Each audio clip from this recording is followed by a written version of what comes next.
Abu Hasan al-Asy'ari. Seperti halnya kemarin yang saya sampaikan di awal, tokoh daripada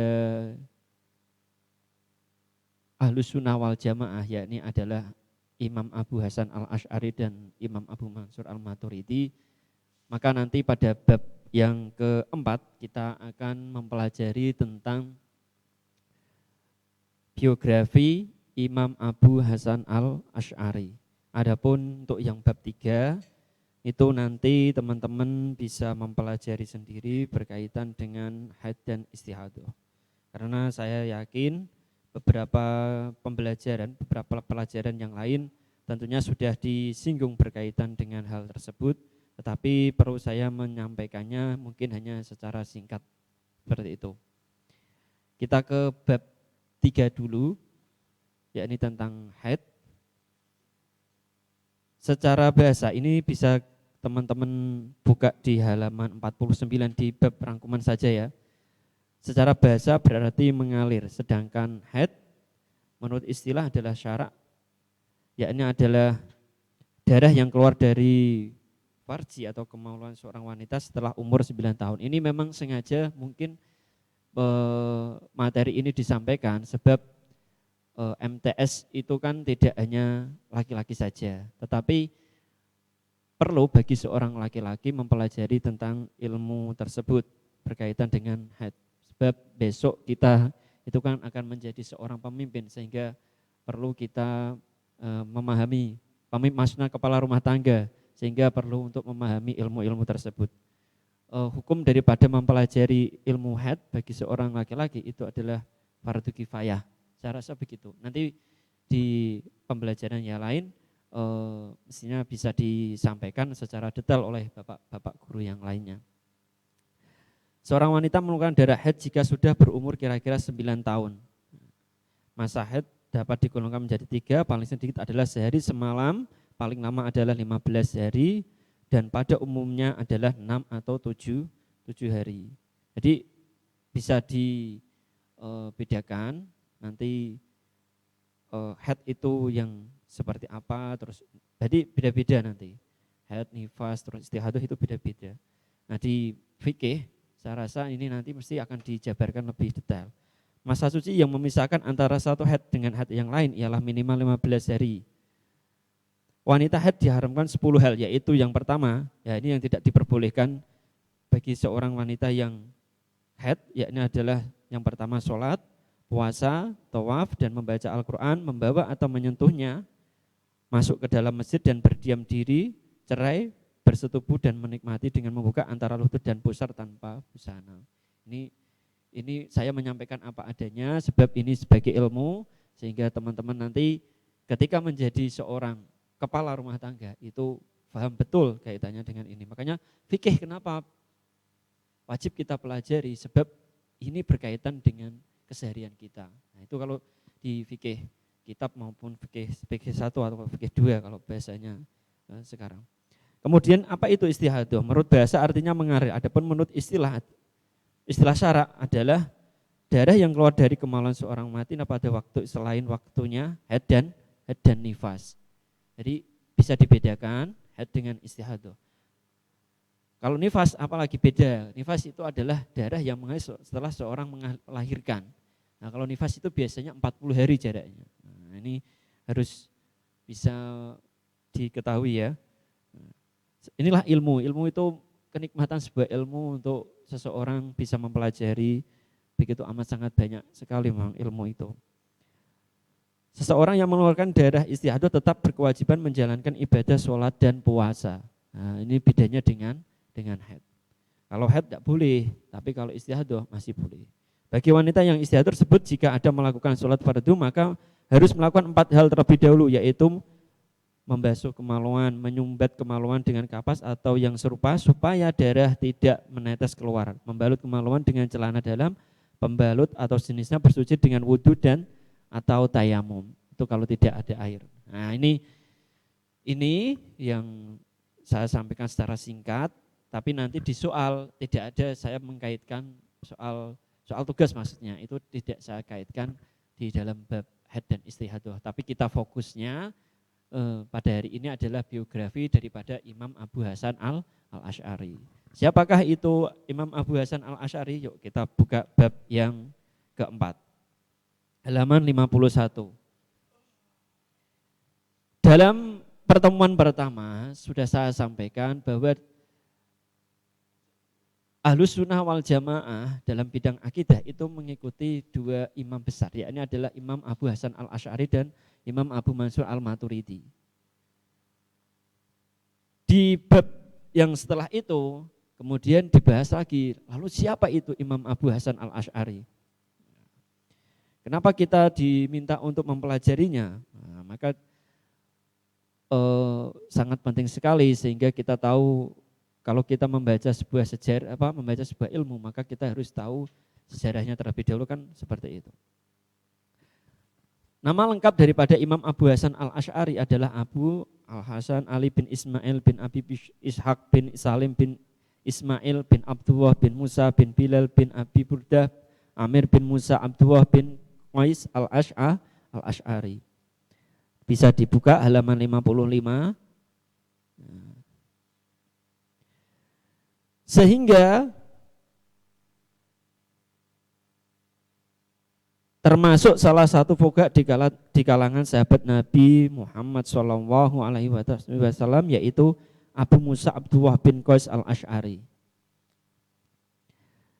Nama al-Asy'ari nisbat terhadap Asy'ar, nama laki-laki daripada suku Khotan yang kemudian menjadi nama suku di Yaman.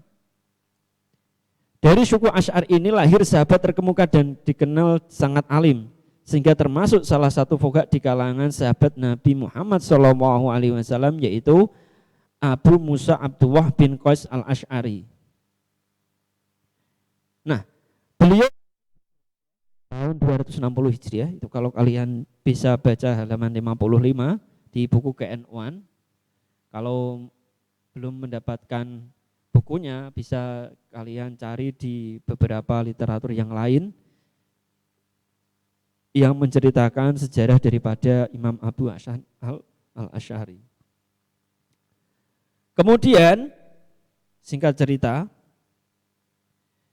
pada masa kecilnya al-Asy'ari selain berguru kepada Al-Saji, beliau juga menimba ilmu dari ulama-ulama ahli hadis yang lain seperti Abdurrahman bin Khalaf, Sahal bin Nuh, Muhammad bin Ya'qub, sehingga hal tersebut mengantarkan al-Asy'ari menjadi ulama yang menguasai hadis, tafsir, fikih, usul fikih dan lain-lain.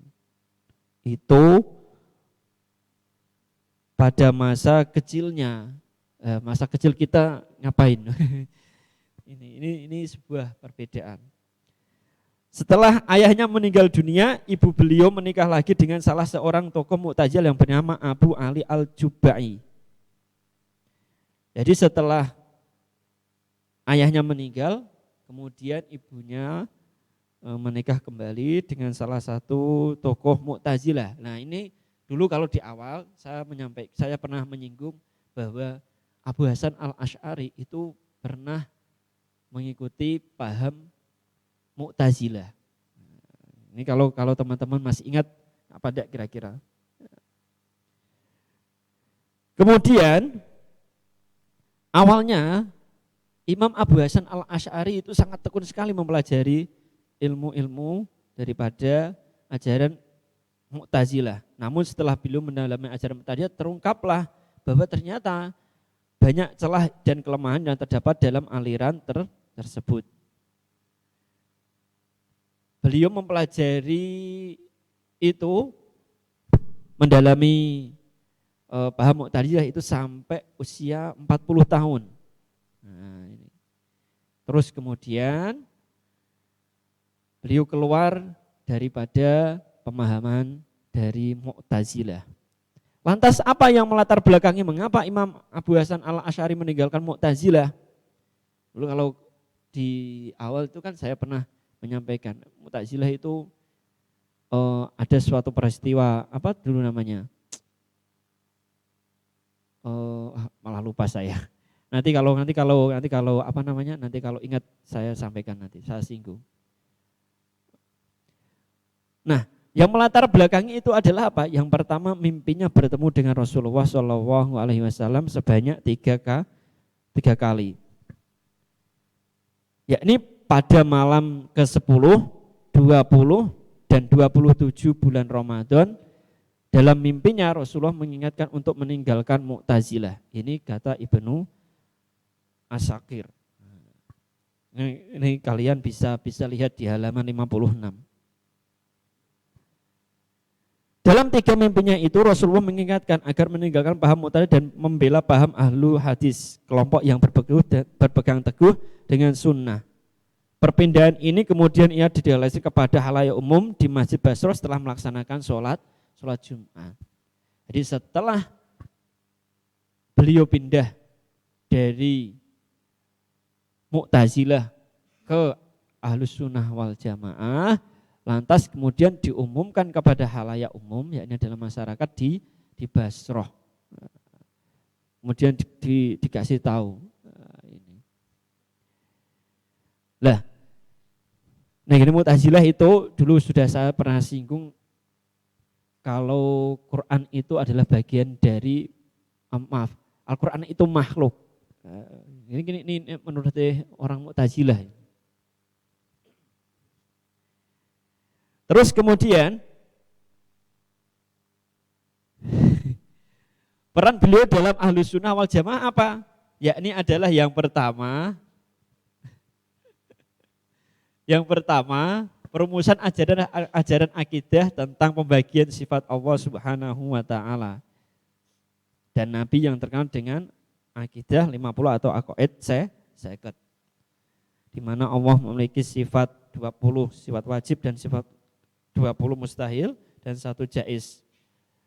Nah, itu sudah disinggung di pembelajaran yang lain. Jadi saya hanya menyampaikan mungkin sedikit saja. Pada akhir masa hidupnya beliau benar-benar kembali ke pemikiran Ahlussunnah wal Jamaah yang bisa dilihat dari bukunya Al-Ibanah an Usuli ad-Diyanah. Banyak tokoh pemikir Islam yang mendukung pemikiran-pemikiran dari imam ini. Salah satunya yang terkenal adalah Sang Hujjatul Islam. Sang Hujjatul Islam itu siapa? Ya, ini adalah Imam Al-Ghazali. Mengapa disebut sebagai Hujjatul Islam? Beliau disebut sebagai pembela Islam. Jadi pemikiran-pemikiran beliau itu sulit dipatahkan oleh orang-orang yang di luar daripada Islam itu sendiri. Jadi nek debat itu menangan bro karo ngono lah. Nah ini menurut daripada Imam Al-Ghazali. Kitab-kitab karya beliau yang diantara sampai kepada kita ialah banyak sekali, itu kalian bisa baca di halaman 57. Adapun mazhab aliran Al-Asy'ari merupakan aliran akidah terbesar yang berkembang dan diikuti oleh mayoritas masyarakat dari dulu hingga sekarang. Hal itu juga tak lepas dari peran-peran ulama mazhab Al-Asy'ari yang gigih memperjuangkan mazhab beliau. Di antara tokoh-tokoh penting yang memiliki peran besar dalam penyebaran dan sosialisasi mazhab Al-Asy'ari, itu banyak sekali. Sehingga di situ dalam bidang akidah di Ahlussunnah wal Jamaah itu kita mengikuti paham Imam Abu Hasan Al-Asy'ari. Itu sedikit cerita mengenai tentang Imam Abu Hasan Al-Asy'ari. Besok kita akan belajar daripada biografi Imam Syafi'i dan juga Imam Ghazali. Ini nanti karena memang di KNU-an itu pembahasannya atau babnya lebih banyak. Babnya banyak sekali sehingga saya harus mempersingkat bahasanya seperti itu. Nah, ini demikian dari saya, kurang lebihnya mohon maaf yang sebesar-besarnya. Ya, terima kasih kepada Pak. Maaf. Oh, ini Pak Jamil ternyata bukan Pak Jamal. Terima kasih kepada Pak Jamiluddin telah menjelaskan mengenai biografi dari Imam Abu Hasan Al-Asy'ari. Nah, ini nanti terkait cerita lebih lengkapnya mungkin bisa dicari sendiri, di buku itu juga ada, atau mungkin yang lebih lengkap nanti di browsing itu juga biasanya sudah banyak Sudah sekali. banyak. Nggih. Ya, Oh iya, silakan. J. Nggih, Mas. Siapa? Gimana?